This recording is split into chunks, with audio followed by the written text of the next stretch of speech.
মাহফুজুল্লাহকে আমরা মিস করি, আমি ব্যক্তিগতভাবে ভীষণ মিস করি, এবং তাকে হারানোটা আমাদের জন্য সত্যিকার অর্থে একটা বিরাট শূন্যতা সৃষ্টি করেছে। খুশি হয়েছি যে তাকে অন্তত মরণোত্তর একটা রিকগনিশন দেওয়া হলো। আসলে আমরা সবাই তার মাগফিরাতের জন্য দোয়া করি, এবং এই দোয়া করি যেন আমাদের সাংবাদিকরা সবাই চেষ্টা করে অন্তত মাহফুজুল্লাহর মতো হতে। ছাত্র জীবনে আমরা সবাই জানি যে আমরা সবাই বেশিরভাগই বিপ্লবী রাজনীতির সঙ্গে জড়িত ছিলাম।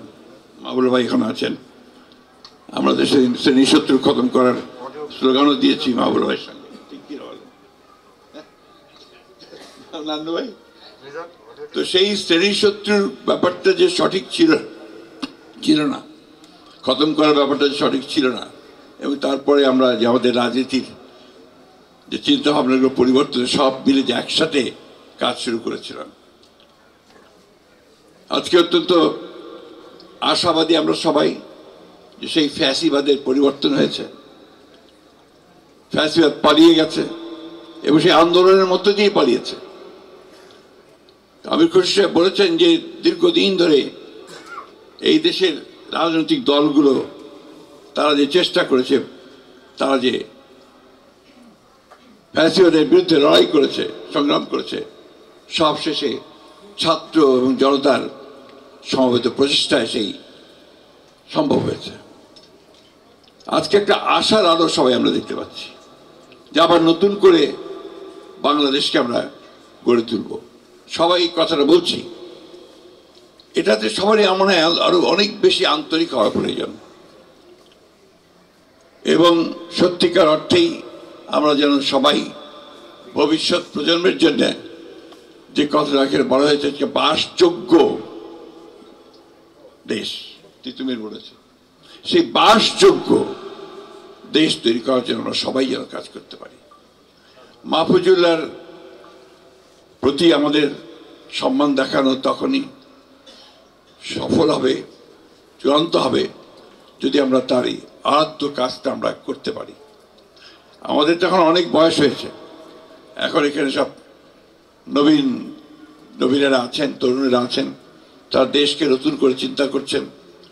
কিন্তু সেই চিন্তার মধ্যে কিন্তু সবসময় একটা জিনিস আমার কাছে মনে হয়, যে কথাটা মনে রাখা সকলের দরকার, যে মাহবুবুল্লাহর যে কন্ট্রিবিউশন অথবা তারও আগে এই দেশকে সুন্দর করার জন্য যাদের অবদান, সেই অবদানগুলোকে যেন আমরা কখনোই ভুলে না যাই, কারণ এদের কাজের উপরে কিন্তু আমরা দাঁড়িয়ে আছি, এবং আজকে যে সামনের দিকে এগুচ্ছি সেদিকে এগিয়ে যাওয়া দরকার।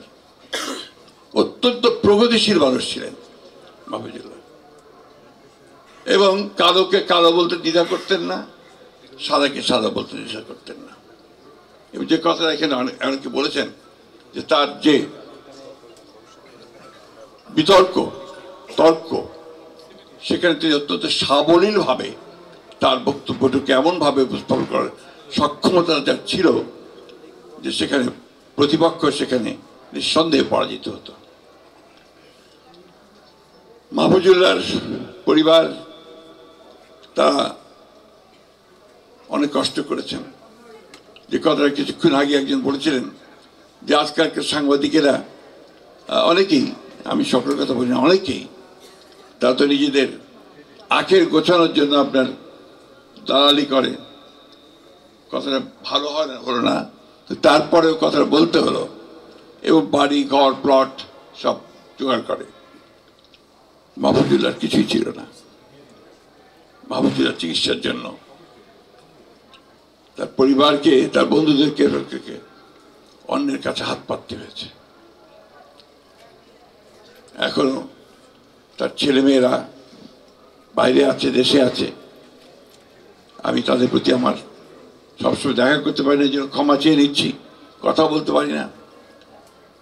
আমার খুব কষ্ট হয়, মাহফুজুল্লাহর কথা মনে হলে খুব কষ্ট হয়। বিশেষ করে আমি ব্যক্তিগতভাবে তার কাছে অত্যন্ত ঋণী। সবসময় সে আমার সঙ্গে যোগাযোগ রাখতো, আমার ভুলটা দেখিয়ে দিত, আমাকে সামনে পথ দেখাতো যে এই কাভাবে বলেন, এইভাবে কাজ করেন, এটা করেন। এই জিনিসগুলো আমি আর পাওয়ার আমার লোক নেই। যাই হোক, আমি বললাম না, আমি আজকে গুছিয়ে কথা বলতে পারবো না। মাহফুজুল্লাহকে আমরা মিস করি, আমি ব্যক্তিগতভাবে ভীষণ মিস করি, এবং তাকে হারানোটা আমাদের জন্য সত্যিকার অর্থে একটা বিরাট শূন্যতা সৃষ্টি করেছে। খুশি হয়েছি যে তাকে অন্তত তার মরণোত্তর একটা রিকগনিশন দেওয়া হলো।